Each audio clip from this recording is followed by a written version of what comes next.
Okay, in this lesson, let's talk about how to solve first-order ODEs using Euler's method. Okay, let's start this lesson by doing an example problem. So we have here a differential equation y prime minus y is equal to 0. And we are to find y at x equals 1 given that, or y at t equals 1 given that y of 0 is equal to 1. So, ito yung initial condition. This is our differential equation. Now, in order to apply Euler's method, the first step is we need to express our differential equation in the form y prime is a function of x and y. Okay? Kailangan naka-separate yung y prime sa isang side ng equation. And of course, if you look at our equation, napakadali lang, no? Ang gagawin lang natin is that y prime is equal to y. In other words, yung f of xy natin, yung function natin in xy is just simply equal to y. Okay? Now, sa Euler method, we have what we call our formula, no? Para sa Euler method. And that formula has the form yi plus 1 is equal to yi plus h times f of xy. Okay? So, ang ibig sabihin lang to, para makuha mo yung next na value ng y, yung previous value ng y is dadagdagan mo ng value na h times the function xy. Now, yung h is what we call our step size. And yung f xy is sa mga numerical methods ng pag-solve ng ODEs, this is the slope. Okay? Mamaya, pag-uusapan natin, or sa next lesson, pag-uusapan natin, may iba pa bang way ng pagkuha ng slope. But anyway, this is the general equation for, or the formula, or algorithm para sa Euler's method. Now, let's try to solve this differential equation and find what is the value of y at x equals 1. Let's say we use a step size of 0.25. Okay? Para magawa to, ililista mo muna yung mga values ng x and y and also yung y prime or yung f xy. Kasi nga, 'di ba, yung y prime natin, no, pag sa Euler's method, we set it equal doon sa function xy, and of course that is simply equal sa y dito sa example na to. Now, we are given the initial condition at x equals 0, yung y natin 1. And para makuha yung slope, the slope is simply equal doon sa value ng y. So, ang slope nito would be equal to 1. Now, para naman sa mga x, of course, ang step size na gagamitin is 0.25 for this example. So, we advance our x value by 0.25 and we get y. Y would be equal doon sa previous value ng y. So, 1 plus yung size ng step size. So, 0.25 times yung value nung yung slope doon sa previous point, which is equal to 1. So, we get yung bago nating y is 1.25. Okay.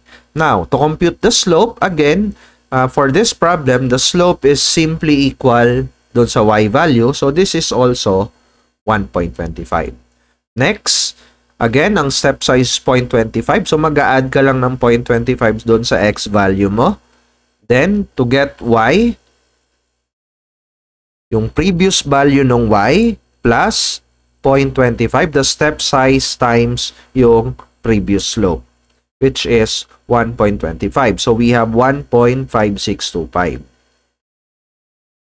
And again, para makompute yung slope, based doon sa differential equation natin, this is just equal doon sa value ng y. Now, for 0.75 naman, again, nag-add lang tayo ng 0.25 doon sa x. Makukuha natin yung value ng y, kukunin lang natin yung previous value ng y, plus 0.25 times yung slope ng previous point. So we have 1.953125. 1.953125. And of course, the slope will be equal dun sa value ng y dahil yun yung given. And finally, at x equals 1, ito yon yung hinahanap natin. Remember, ang hinahanap natin is what is the value of y at x equals 1. So at x equals 1, we find out that the value is, itong value na to, plus 0.25 nung slope, which is again equal din doon sa value na yon. So we have 2.4414. So using Euler's method, the value of y at x equals 1 ng differential equation na to is 2.4414. Okay. Now, you can do this in Excel, no? Or using a spreadsheet, Excel. And what you could see is you can actually plot yung exact value versus yung Euler. So, yung Euler dito is yung blue na line and the exact value or yung answer na exact is yung orange na line. Actually, you can solve this differential equation and what you'll get is y is simply e raised to x, no? Ito yung exact na answer or yung analytic na answer. This is a variable separable, then you integrate and you'll get y is equal to e raised to x. Yun yung value dito sa y exact. And you can compare them. So parang medyo malayo, no? Yung 2.44 saka yung exact answer na 2.72. But if you plot it, you will see na halos parehas lang yung graph and ito yung ating error. Okay, yan yung error natin nung Euler versus nung exact na solution. Now, how do we reduce that error? Tandaan, ang ginamit nating step size is 0.25. Like other numerical methods, if you use a smaller step size, liliit yung error. So for example, ginawa ko ulit siya, pero with a smaller step size. Ang ginawa kong step size is 0.1. And as you can see, the error becomes smaller compared doon sa larger step size. So, yun yung property ng mga numerical methods. No? The lower is the step size, the smaller is the step size. The lower will be the error. So, as you can see here, yung final answer niya, at using Euler, you get about 2.6 and the exact answer is 2.7. Okay. Now, we are done with the basic example na pinapakita kung paano ginagawa yung Euler method. Now, let's talk about kung saan siya nanggaling, no?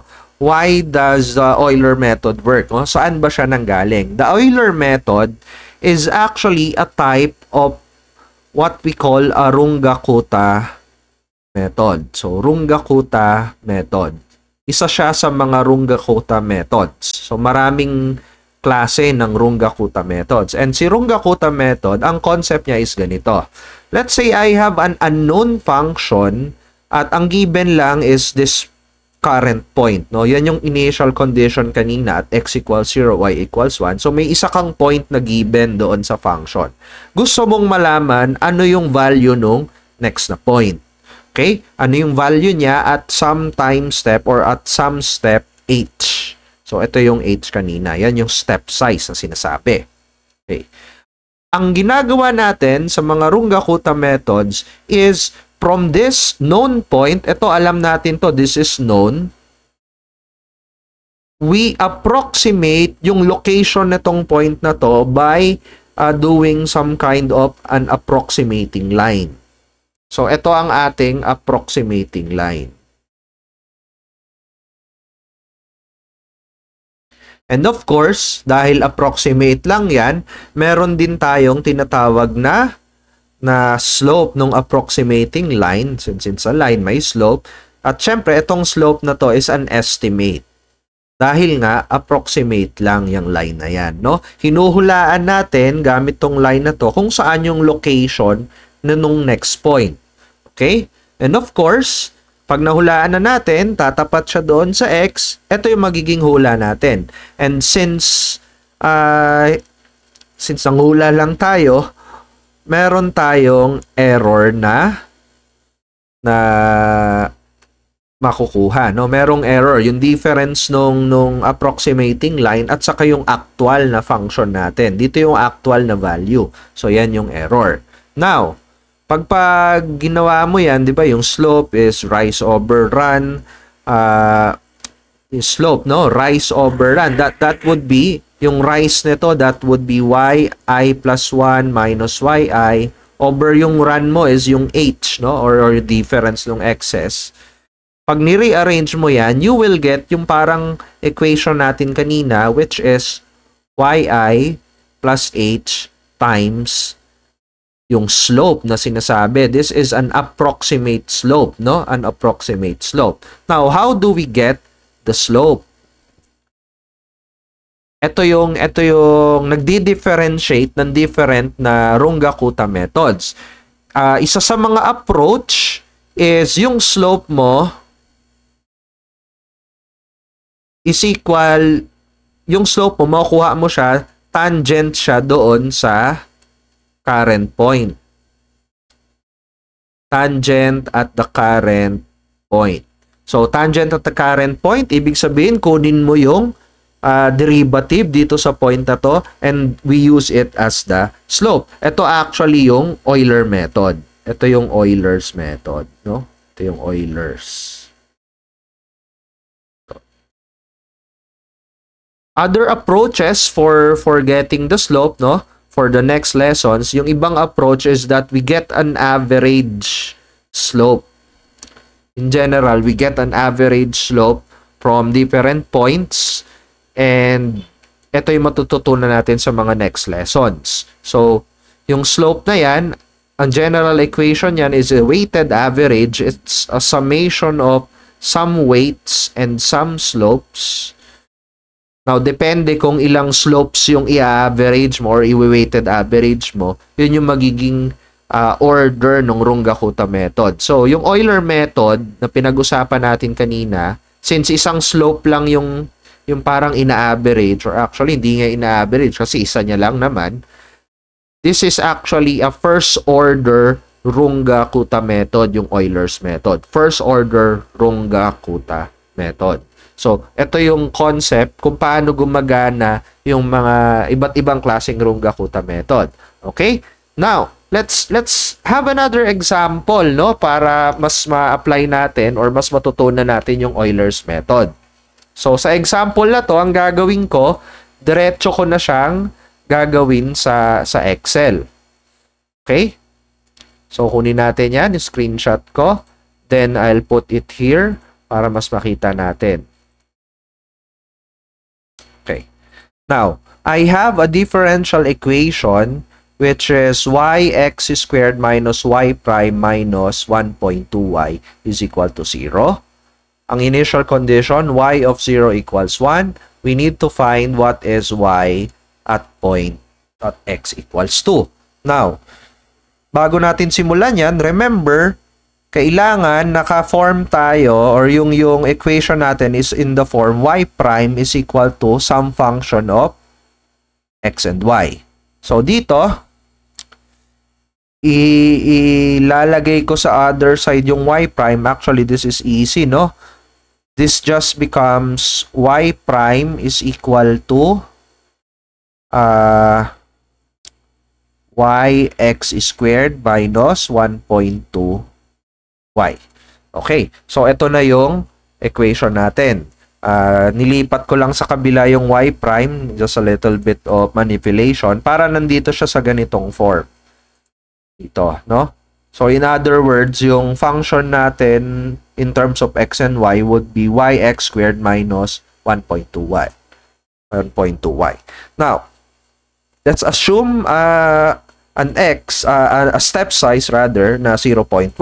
So, ilalagay natin yung table natin. Tatlo, no? X, Y, at saka Y prime. Then, sisimula tayo at x equals 0, yung Y ay 1. Okay. Now, Paano kunin yung y prime? Y prime is given na dito, kaya nga natin siya transform na ganitong form. Yung y prime is simply equal doon sa y times yung x squared minus 1.2 times nung y. So, here it's 1.2. Now, for the next step, yung x mo would be yung previous x plus yung step size. Okay, now let me just drag it down hanggang maging 2 siya. Kasi madali lang naman yung x, no? Magdadagdag ka lang ng magdadagdag nung step size niya. Okay.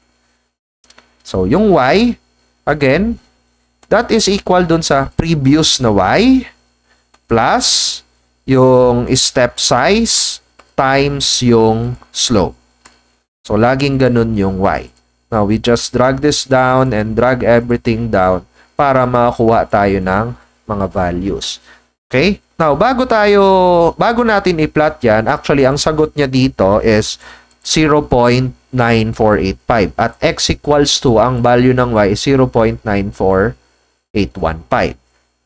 I-compare natin siya doon sa exact na answer. Yung exact na answer, we can do it just by simple method ng DE, no? So, this is y prime is equal to y x squared minus 1.2y. Y prime is dy over dx. Tapos, ito pwede nating i-extract si y, no? I-factor out si y. Then, it becomes a variable separable na equation. So, this becomes x squared minus 1.2 dx. Tapos, pwede na natin integrate both sides. We have ln of y is equal to x cubed over 3 minus 1.2x plus c. Now, at x equals 0, yung y daw natin 1. Actually, we can further simplify this at y is equal to e raised to x cubed over 3 minus 1.2x plus c. Now, substituting yung initial value na yung y ko is 1 at x equals 0, you'll get c is equal to 0. Kaya naman, yung exact na solution is y is equal to e raised to x cubed over 3 minus 1.2x. Okay? So, i-compare natin yung sagot natin sa Euler method dito sa exact na answer. So, ito yung exact na answer. Ni-screenshot ko para may reference ako. So, this is the exact answer. So, ano siya? This is e raised to some value. So, sa Excel, pag e raised to something, that would be exp, yung function. X cubed over 3 minus 1.2 times x. Okay?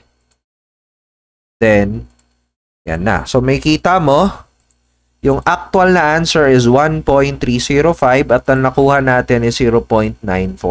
So, medyo malayo, no? Siguro, mas magiging maganda to kung liliitan natin yung step size. Before that, i-plot ko muna to para mas makita natin, no? Mas ma-appreciate natin yung Euler's method. So, I will insert a scatter plot. Ayan. Then, i-edit natin yung plot na to. So, ito ang Euler. Then, I will add another plot, yung exact. So, ito yung mga x values nung exact. Ito yung mga y values nung exact na plot. So, as you can see, dito sa plot natin, although parang malayo yung 0.948 saka 1.305, as you can see, it is quite telling na the Euler method works, no? The Euler method is actually sinusundan niya yung tamang function. Yung orange na to, yan yung actual, no? Yung correct, yung exact. And ito naman yung Euler method. And we can actually improve that. Ang gagawin lang natin is liliitan natin yung step size. And of course, napakadali nun sa Excel. Let's say gawin natin 0.01 yung step size. So, ito, we drag it down hanggang maging 2. Kasi ito yung hinahanap nating value. Okay, lumampas na ako. So, let me erase these values. So, as you can see, pag 0.01, mas lumalapit na siya doon sa exact na answer. And we can actually plot that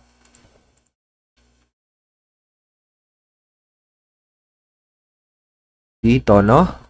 So, that is 210 saka 210. Ayan. Then, iselect natin yung isa. Paano ko i-select? Ganito. Yung series na Euler.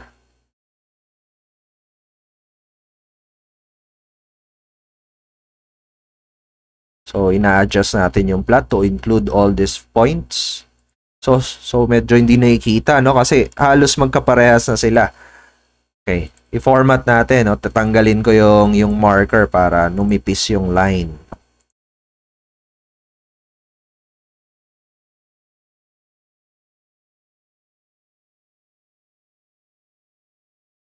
Yan. So, as you can see, at a step size of 0.01, mas niliitan ko siya.